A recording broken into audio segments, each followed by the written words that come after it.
Wakil Presiden Gibran Raka Buming meninjau pembangunan bendungan Waiapo, Kabupaten Buru, Maluku. Informasi selengkapnya kita akan tersambung dengan rekan Al Sidik Ide Arwa dari Maluku. Selamat siang, Al.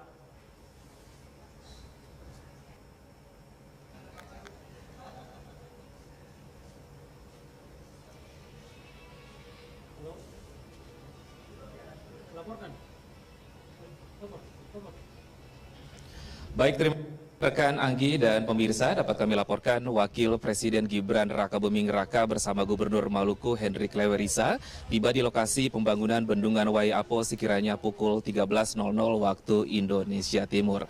Wapres bersama Gubernur Maluku disambut Bupati Buru Ikram Umasugi dan Forkopimda setempat. Dalam peninjauan ini, Wapres Gibran Raka Buming Raka melihat dari dekat pekerjaan pembangunan mega proyek bendungan Waiapo yang hingga saat ini progresnya telah mencapai 87,88%. Di hadapan Wakil Presiden Gibran Raka Buming Raka, Kepala Balai Wilayah Sungai Maluku, Ferry Monhepi, memaparkan secara teknis pekerjaan pembangunan bendungan Waiapo diharapkan dapat mendukung Kabupaten Buru sebagai salah satu daerah penyangga swasembada pangan di kawasan timur Indonesia. Mega proyek ini nantinya dapat dimanfaatkan sebagai irigasi untuk mengairi 10.562 hektar sawah dan memasok air baku untuk 0,205 meter per detik. Bendungan Waiapo juga akan berfungsi sebagai pengendali banjir dan juga nantinya dapat menghasilkan listrik 8 megawatt dan dapat pula difungsikan sebagai objek wisata. Bendungan Waiapo yang dibangun dengan anggaran 2,1 triliun rupiah diestimasikan rampung pembangunannya pada September 2026.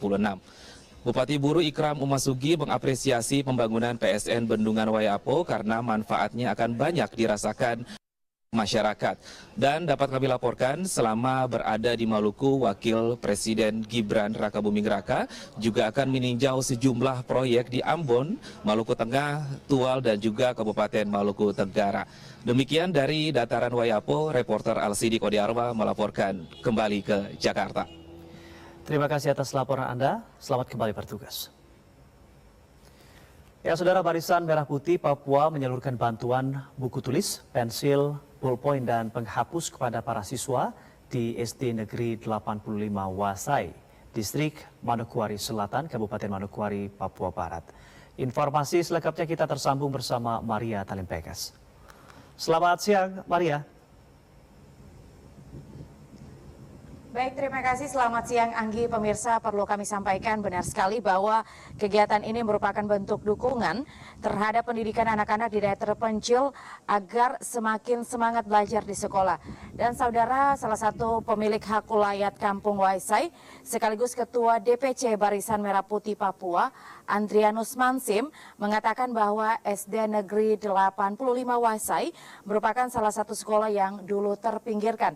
Namun dengan berkat dari bantuan pemerintah, maka sekolah ini sudah berdiri dan melayani kebutuhan pendidikan yang ada di daerah sekitar. Berikut pemirsa kita saksikan statement dari Ketua DPC Barisan Merah Putih, Andrianus Mansim. Kami dari Merah Putih datang melihat sekolah kami dan kami sendiri sebagai pemilik hak wilayah yang ada di sini, ini sekolah kami yang sangat tertinggal. Tapi karena ada bantuan pemerintah, kita punya sekolah sudah ada, waktu itu tidak ada, tapi hari ini ada. Nah, kami dari Merah Putih punya simpatisan bahwa kita punya sekolah ini yang paling terpelosok. Makanya dari Merah Putih bergerak hati untuk bagaimana kita membantu anak-anak kita. Jadi kami dari Merah Putih siap untuk jadi pelopor bagi anak-anak kita generasi ke depan. Sementara itu, Anggi dan pemirsa, perlu kami sampaikan bahwa Kepala SD Negeri 85 Wasai, Suip Abdullah, mengungkapkan rasa terima kasih kepada pemerintah karena semenjak ia bertugas 2 tahun lalu, sekolah ini belum ada perhatian dari pemerintah, tapi dengan masuknya maksud kami Barisan Merah Putih sangat berarti bagi sekolah sehingga anak-anak sekolah SD 85 Waisai sekarang ini lebih giat dalam belajar di sekolah. Berikut kita saksikan statement dari Kepala Sekolah Suip Abdullah. Sekarang dengan kehadirannya Merah Putih, membawa alat tulis ini. Buku yang jumlahnya sesuai dengan jumlah siswa, alat tulis berupa pensil, penggaris, dan penghapus dengan rautan. Ini sangat membantu kami pihak sekolah. Di mana anak-anak ini hadir setiap hari itu dengan penuh keterbatasan. Kadang-kala datang bawa tas tapi tidak punya alat tulis. Tapi dengan kehadiran bantuan seperti ini, setiap hari kami bisa menanggulangi kekurangan-kekurangan yang Anggi dan pemirsa, dari bantuan tersebut yang disalurkan bagi anak-anak siswa SD 85 Waisa yang dibagikan yaitu 120 paket alat tulis, dan diharapkan dengan bantuan yang diberikan dapat menunjang pendidikan yang ada di Manokwari, Papua Barat. Demikian laporan dari Manokwari, Papua Barat. Kembali ke studio, Anggi. Baik, terima kasih atas laporan Anda, Maria Talimbekas. Selamat kembali bertugas. Saudara, informasi terkait peluncuran dapur makan bergizi gratis MBG ke-7 di Kabupaten ND Flores, Nusa Tenggara Timur akan disampaikan oleh rekan kami Diki Palu, langsung dari Kupang, Nusa Tenggara Timur. Selamat siang, Diki. Iya, selamat siang Anggi.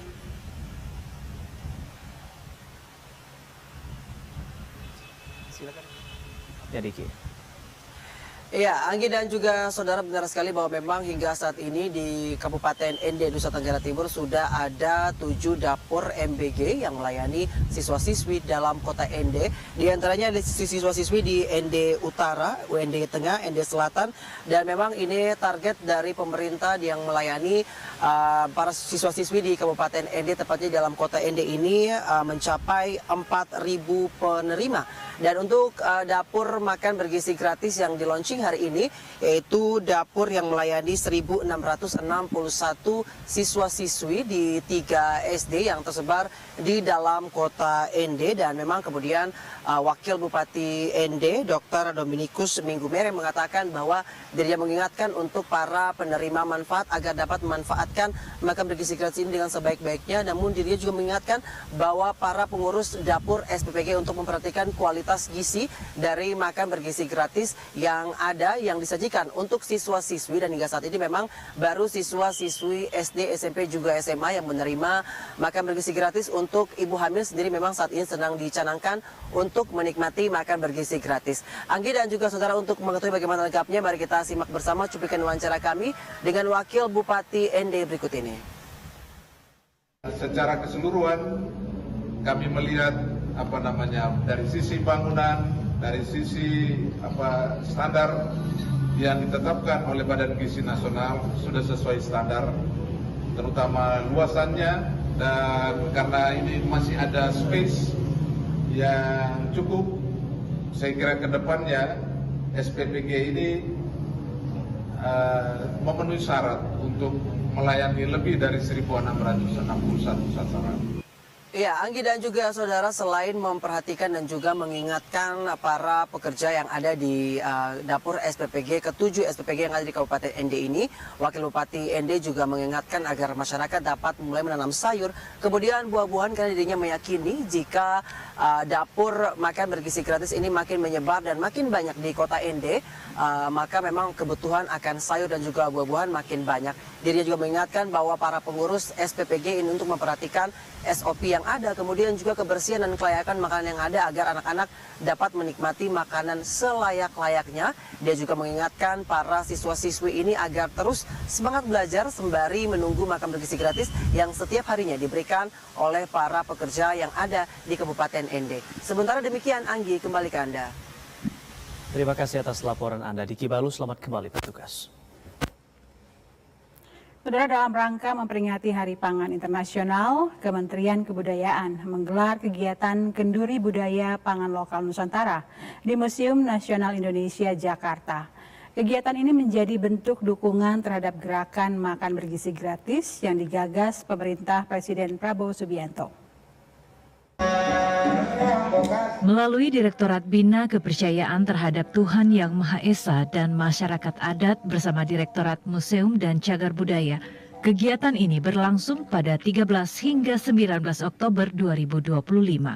Mengusung tema Menabur Benih, Menuai Kehidupan, Kenduri Budaya Pangan Lokal Nusantara menghadirkan beragam acara seperti pasar rakyat pangan lokal, demo masak, bedah buku hingga talk show kebudayaan. Acara ini menjadi bagian dari Gerakan Pangan Lokal Nusantara, sebuah inisiatif kebudayaan yang bertujuan meningkatkan nilai kearifan lokal dan memperkuat ketahanan pangan nasional.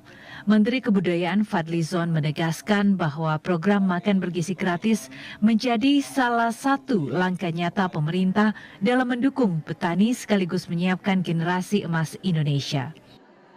Akan lebih mudah kan untuk mendapatkan sumber-sumber dari lokal, pangan lokal.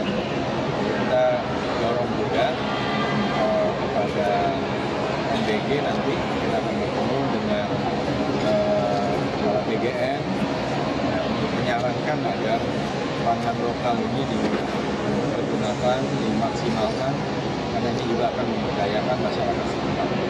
Melalui Kenduri Budaya Pangan Lokal Nusantara, Kementerian Kebudayaan mengajak masyarakat untuk memaknai pangan sebagai bagian dari spiritualitas, sosial, dan budaya. Pangan lokal menjadi simbol kemandirian bangsa sekaligus warisan yang harus dijaga dan diteruskan kepada generasi berikutnya.